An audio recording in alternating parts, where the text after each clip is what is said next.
correcta. Hoy tenemos un tema fundamental, el tema de la energía. La energía es fundamental porque es como la sangre del sistema circulatorio que mantiene viva las sociedades, el mundo entero. Lamentablemente estamos en un debate ahora en el COP26 allá en Glasgow, en Escocia. Escocia es uno de los países que forman esa gran nación, esa gran entidad política que se llama Gran Bretaña e Irlanda del Norte, que la gente llama Inglaterra. Sale del caso de la pronunciación Inglaterra, pero en realidad no hay una nación que se llama Inglaterra, sino un país que se llama Inglaterra, porque es parte de Gran Bretaña e Irlanda del Norte, lo que se conoce como el Reino Unido. El Reino Unido que tiene la Commonwealth, que sorprendentemente la reina de Gran Bretaña e Irlanda del Norte es reina también, sorpréndanse el número que voy a dar, de 2.600 millones de personas, cuando el mundo solo tiene 8.000 millones. Y esto se debe a que muchas naciones que fueron parte del Imperio Británico se independizaron, pero han mantenido ese vínculo con la reina. La reina es reina, aunque usted no lo crea, en Canadá, y es la jefa de Estado quien nombra un gobernador de Canadá, teniendo Canadá 10 millones de kilómetros cuadrados, el segundo país en territorialidad, solo detrás de la Comunidad Económica Independiente de la Federación Rusa, llamada Federación Rusa, que tiene 17 millones 40 mil kilómetros cuadrados. Y la reina Isabel II es la reina de los canadienses.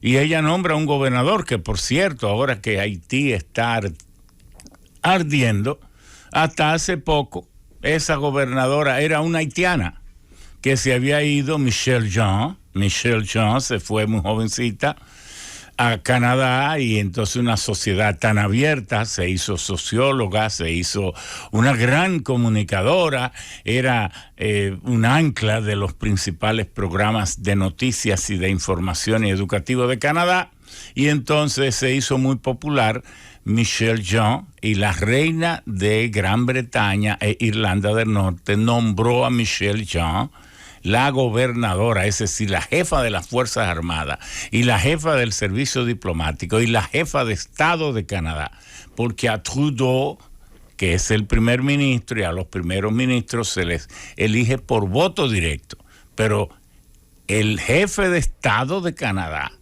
es la gobernadora, la persona que la reina nombre.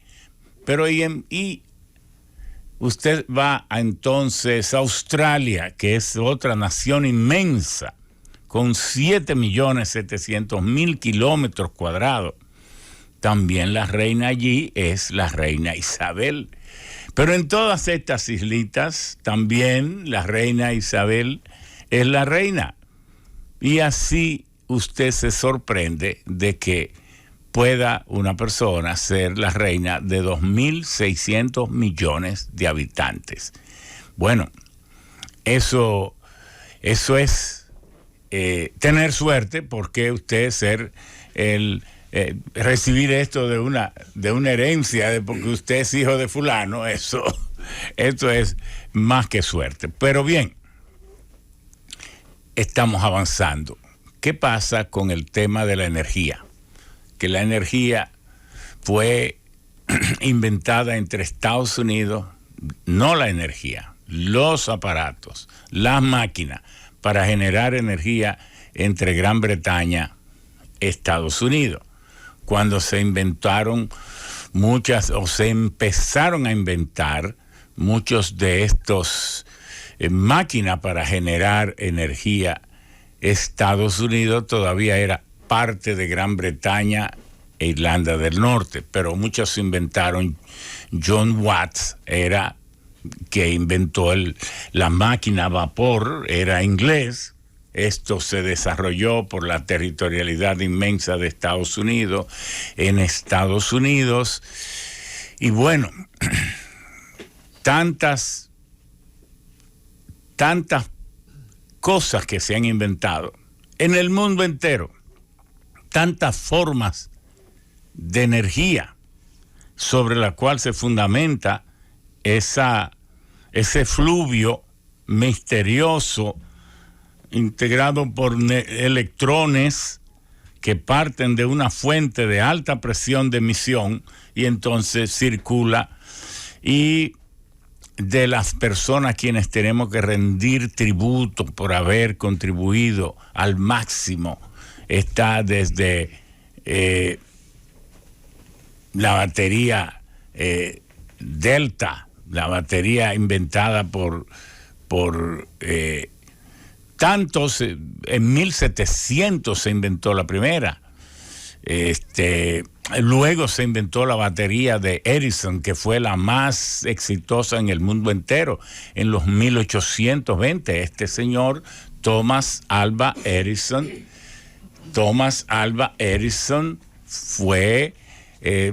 registró más de 1500 patentes, o quién sabe tantas. Pero Thomas Alva Edison fue el primer norteamericano, el primer estadounidense que empleó a Nikola Tesla, el croata serbio más genial del mundo, a juicio de muchos. Nikola Tesla, que nació en Croacia, Serbia, entonces se fue a Hungría, donde intentó estudiar, pero no tuvo éxito.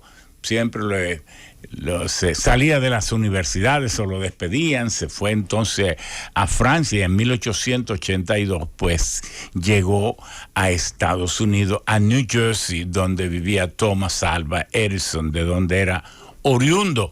Pero antes que esto ya Benjamin Franklin había hecho toda su experimentación con todas estas cosas, de manera que desde Volta hasta, pasar por tantas máquinas de inducción eléctrica que se crearon. Thomas Alva Edison tenía la suya, pero Thomas Alva Edison también se le ve como el que materializó la generación de electricidad de manera más firme. Y claro, lo hizo con la electricidad, la corriente eléctrica. Entonces, al llegar su alumno, Nikola Tesla, que le dijo: maestro, no podemos transmitir electricidad a gran distancia de manera directa, tenemos que pasar a la alterna. Entonces ahí se desarrolló un debate tan grande que Thomas Alva Edison quiso hasta ridiculizar a Nikola Tesla y buscó un elefante y le aplicó una corriente alterna que, claro, lo mató. Le aplicó primero la directa para demostrar que su forma de electricidad era más humana, tal vez más tolerable.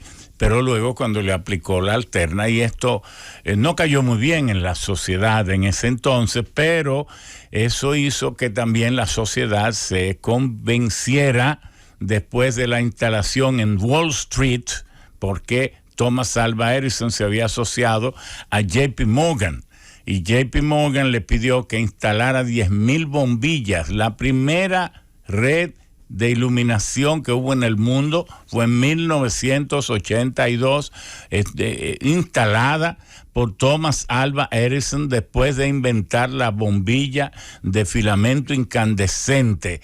Él la inventó con filamento incandescente de carbono, pero luego el mundo vio por más de 100 años, a 150 años, 160, hasta la llegada de las luces LED, que nos extorsionaron vendiéndonos porquerías de bombillas que muchas no duraban más de 400 horas, 200 horas, porque la fabricación de bombillas se convirtió en uno de los grandes monopolios de la humanidad, contra la humanidad.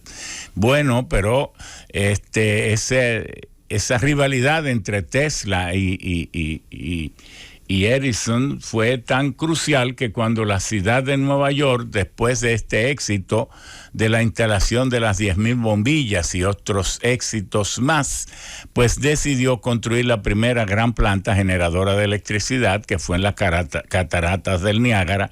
Bueno, pues Thomas Alva Edison perdió el concurso y le fue adjudicado a Westinghouse, con quien se había ido a trabajar ya Nikola Tesla. De manera que por ahí se ha ido el mundo, pero el mundo hubiera estado bien si la electricidad se hubiese generado de agua, a partir del agua. O si se hubiese seguido generando, se hubiese generado con leña y hasta con leña sobre todo, porque la leña ha sido desprestigiada.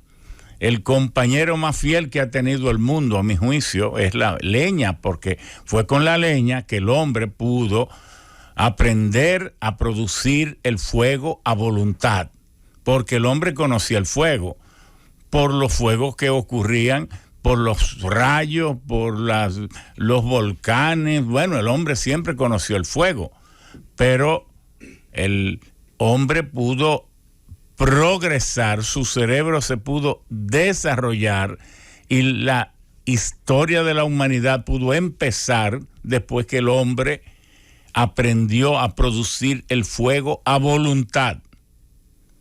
Y eso fue hace más o menos 700,000 años, porque hace 2 millones de años que el hombre dejó de ser ese cuadrúpedo homínido, se irguió y se hizo bípedo.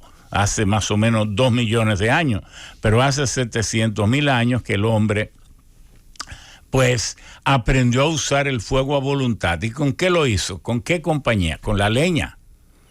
Pero entonces la leña, que produce solo el 10% de la contaminación que produce la quema del petróleo y sus derivados, excepto el gas natural, los grandes monopolios a partir del 1860, porque el petróleo de forma comercial se descubrió en 1859 en el pequeño pueblo de Titusville, en Pensilvania.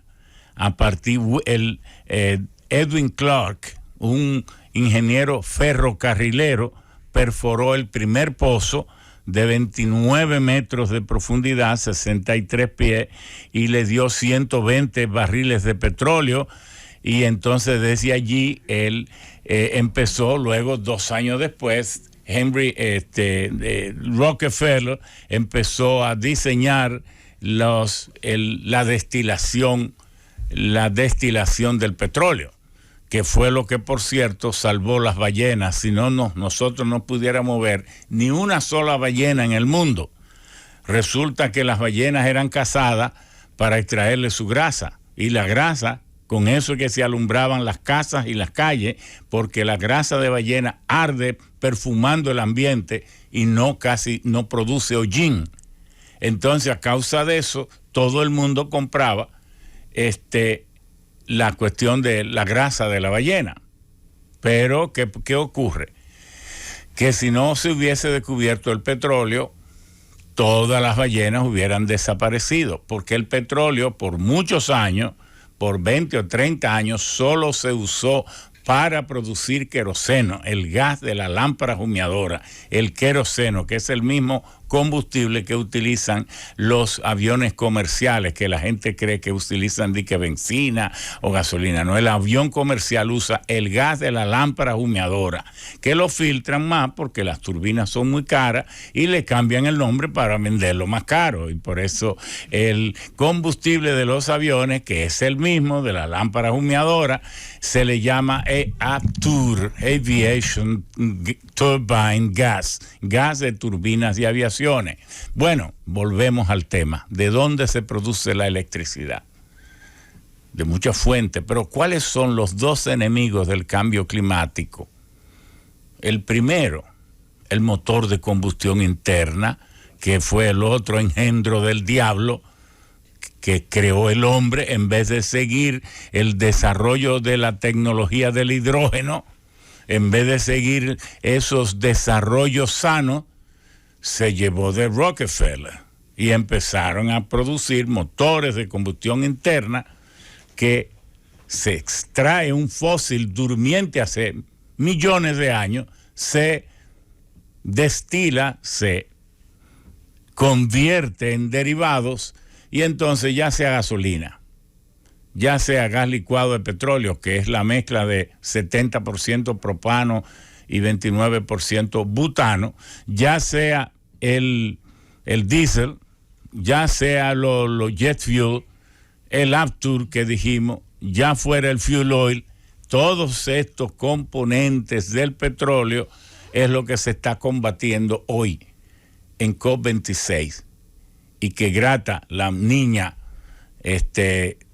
sueca que está protestando para atraer la atención a que hagamos un cambio en la forma de mantener viva el mundo a través de la energía y que dejemos de contaminar, de emitir estos gases de efecto invernadero que están produciendo este calentamiento global, porque son 22 gases y hay ya amenazas porque el calentamiento que está produciendo, los derretimientos de los permafrost. ¿Y qué son los permafrost? Son las grandes tundras, que es como el 12% de la superficie del planeta, que no tienen nieve ni hielo encima, pero están congeladas. Entonces, cuando se descongelan, emiten y tienen entonces atrapado el 12% del carbón orgánico del planeta. Entonces, cuando se van calentando, emiten CO2 y metano, y el metano, según Greenpeace, es 100 veces más nocivo en términos del cambio climático que el CO2. De manera que es uno de los combates que están teniendo lugar en el COP26. Pero ahí también se está teniendo un gran combate que queremos resultados para el 2030. Pero hay naciones que están proponiendo. Lo primero fue que China, el mayor contaminador del mundo, no fue. Hizo una intervención por virtual y un escrito que envió Xi Jinping, pero no fue. Y China todavía produce el 73% de su electricidad a partir del carbón, el segundo mayor usuario de carbón del mundo entero. No el que tiene más reservas, las reservas las tiene Estados Unidos, más reservas. Las terceras son de Rusia, de Rusia y también Kazajstán, todos estos países, pero sobre todo Australia, que es el cuarto exportador de carbón del mundo y el primer suplidor de carbón de China. Entonces estamos queriendo que para el 2030 los países reduzcan las emisiones en un 30% para evitar que la temperatura promedio de la atmósfera aumente en 1.5 grados, termine de aumentar. Porque si ocurre, entonces va a haber no solo la disminución de los permafrost, sino de los casquetes polares, que podrían provocar que el nivel de las aguas de los océanos suba varios metros, que pudiera ser 6, 7 u 8 metros. Con eso, gran parte de las ciudades de República Dominicana quedarían inundadas. San Pedro de Macorís quedaría inundado. Usted lo ve ahí, que ese río Iguamo y ese mar casi están al mismo nivel de la ciudad. Pero lo que es, ¿por qué se está haciendo ese malecón y también como una especie de dique de contención en Nagua? Por lo mismo, porque en Nagua han entrado varios tsunamis. El último fue en 1953 y en Matancita, que fueron barridos.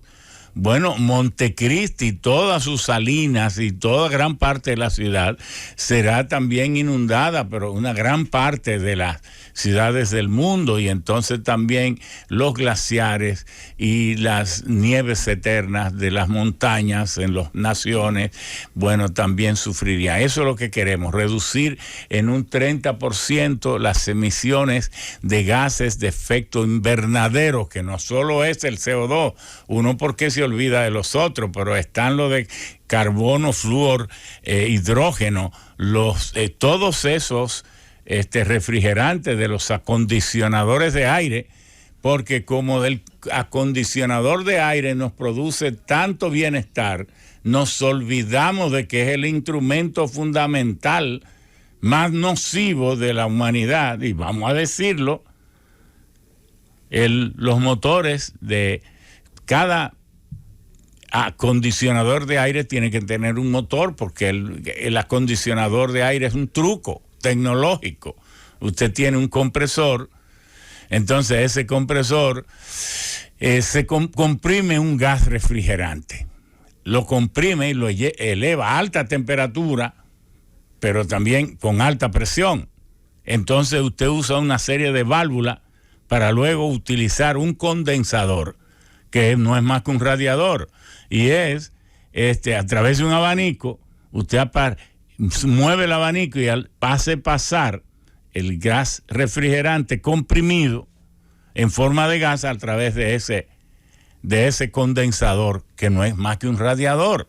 Entonces el abanico les roba mucho calor y el gas refrigerante de gas pasa a líquido. Entonces ahí usted utiliza otra vez otras válvulas de alta presión. Luego viene la última etapa, que es la etapa de expansión en el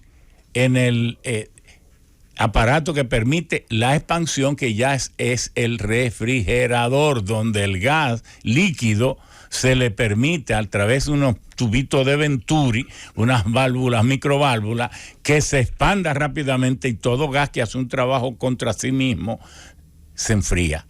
Y entonces ahí usted pone otro abaniquito y el frío que produce ese fenómeno, usted lo mete en la habitación, y ese es un truco físico, un condensador. Pero ¿qué pasa? Que los acondicionadores de aire son el consumidor de electricidad número uno. El 60% de la electricidad que se consume en el mundo es para los acondicionadores de aire. ¿Usted sabía eso? El 60%. Váyase a un hotel, que son los grandes consumidores. ¿En qué es que el hotel consume? En la electricidad, en los acondicionadores de aire. Pero váyase a un banco, los que pueden consumir las computadoras, y ahora con la iluminación LED, nada, casi.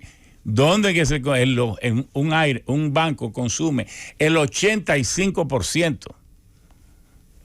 Es electricidad consumida en los acondicionadores de aire.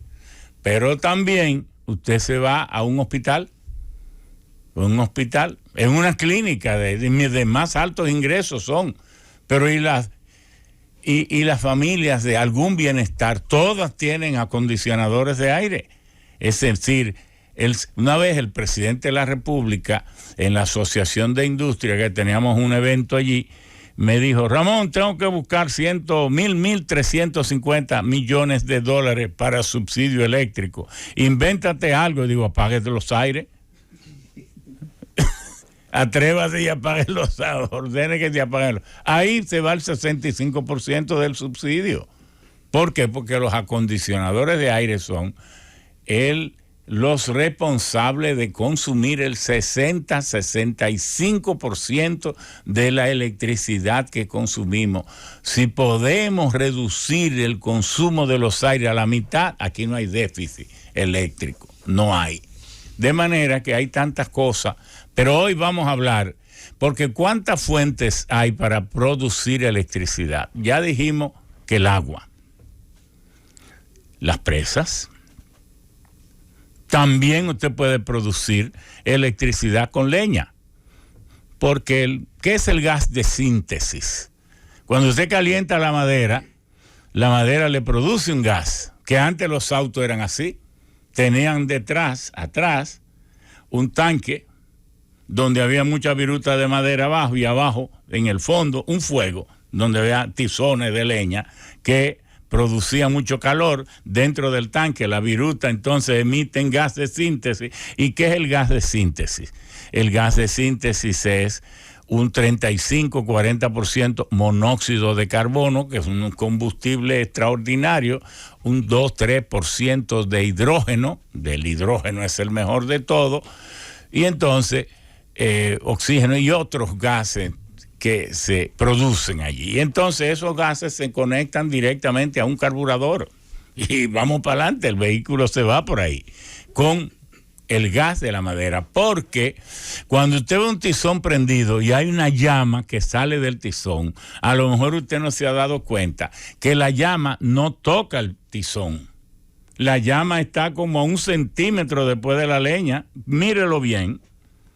¿Por qué es eso? Porque la leña se calienta, produce el gas de síntesis y es el gas de síntesis que hace la flama. Es el gas de síntesis que hace la llama.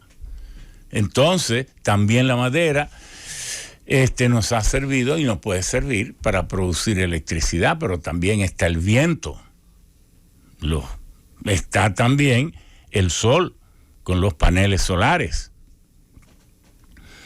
Los paneles solares, que son un semiconductor hecho de silicio, se puede hacer de selenio también, y entonces el silicio, cuando es un semiconductor, cuando le dan los rayos del sol, entonces libera muchos electrones, que si usted los recoge en un alambrito y luego le pone un pequeño inversorcito, usted produce electricidad. Pero así que son los paneles solares. Bien, pero también fuente de electricidad tenemos los fósiles, los combustibles fósiles. Tenemos también el uranio, la geotermia, que son las corrientes de calor y de agua caliente o vapor que hay en la costra cerca del magma a distintas profundidades, que si usted perfora lo saca y entonces lo puede instrumentar produciendo calentamiento en los edificios o produciendo electricidad. Pero también tenemos la forma de producir electricidad que será la más usada dentro de 10 a 15 años, que son las corrientes marinas. Tenemos un planeta con océano. Ese planeta va girando. Hoy esa agua va a dar en la misma hora. El único planeta, y oigan esto que tal vez ustedes no lo han oído mencionar nunca, el único planeta que se atraviesa en el único continente que se atraviesa en el planeta y lo divide en dos es América. Europa está en el hemisferio norte y Asia al lado en el hemisferio norte también. África está en el hemisferio sur y también Oceanía en el hemisferio sur, pero es América la que va del polo sur al polo norte, el único. Lo divide en dos porque América tiene muchas cosas verdaderamente que le son únicas y propias. Por ejemplo, América no tiene nada que ver con ninguno de los dioses existentes porque todos fueron creados antes que se descubriera América. Los dioses de los judíos no tienen nada que ver con América porque eso ya existía. El dios del cristianismo, ya Cristo había nacido hacía mucho cuando se descubrió América. El Islam, ya Mahoma, ya había ocurrido. Todas las religiones del mundo son pecados de otros, no de América, porque América no estaba ahí. No estaba ahí. Pero América también, como está atravesada, es el que crea la corriente marina. ¿Por qué? Porque cuando el agua del Atlántico quiere irse a unirse con la del Pacífico, América está atravesando, dividiendo el planeta en dos, entonces devuelve esa agua para acá. Y una de las grandes corrientes, la del Golfo México, de México, y nos pasa a nosotros por debajo, así a una velocidad tremenda, en vez de poner entonces aerogeneradores o turbinas de viento, que nada más pueden producir electricidad cuando sople el viento. Vamos a meter esas turbinas invertidas en las corrientes marinas, que las marinas son eternas, son de noche, de día, por la mañana, cualquier hora, ahí están todas. Entonces, así es que se va a producir la electricidad. Y el mar tiene 12 formas de producirnos electricidad, porque están el OTEC, que se llama The Ocean Thermal Conversion Electricity, es decir, que usted aprovecha los gradientes térmicos. Como estamos en el trópico, yo puedo poner grandes barcazas y grandes tanques ahí que los lleno de metano Y entonces uso esas pinturas y esos epoxi que acumulan mucho calor, y ese metano en esos barcazas a pleno sol en el Caribe me producen, llegan a los 200 grados. ¿Y a qué presión me acumula el propano a esa temperatura? Entonces yo saco ese propano, lo paso por turbinas, las turbinas mueven, producen electricidad, y el propano yo lo meto a profundidades de 1500, 1600, 2000 metros hacia el fondo del mar, donde la temperatura es 6 grados. Entonces allá vuelve y se congela, vuelvo y lo licúo, y entonces lo mantengo ese propano metido en un ciclo eterno, produciéndome electricidad. Eso es lo que se llama, eso ya lo tenemos en varios sitios, generando ya, pero en pequeña escala, y eso le llaman el Ocean Thermal Conversion, la conversión térmica oceánica. Pero esa es una, pero luego está la ondeomotriz, que es la conversión en electricidad de las mareas y de las olas. Entonces el otro está de las mareas, y lo más poderoso, de las diferentes grados de salinidad. Cuando entran los ríos al mar, los ríos no tienen tanta sal.